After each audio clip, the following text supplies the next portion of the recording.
నిజమైన జ్ఞానము దేవుని వద్ద నుండి వస్తుంది.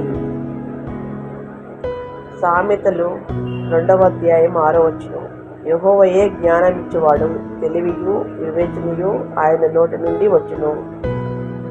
మన జీవితంలో చాలాసార్లు మనం ఎవరి సలహా తీసుకోవాలి, ఏది చేయాలి, ఏది మంచిదో ఏది చెడ్డదో ఎలా తెలుసుకోవాలి అనే సందేహాల్లో పడతాం.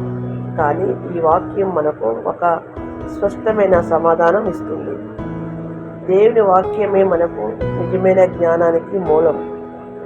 దేవుడిచ్చే జ్ఞానం కేవలం పుస్తకాలలో ఉండదు.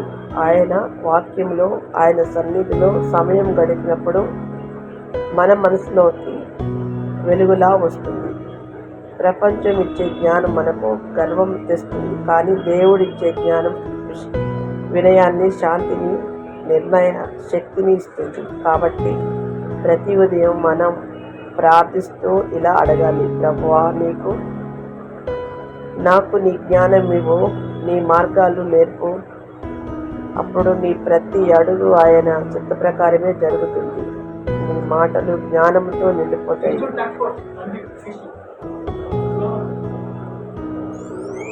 నీ జీవితం ఇతరులకు ఆశీర్వాదం అవుతుంది. ఆమేన్.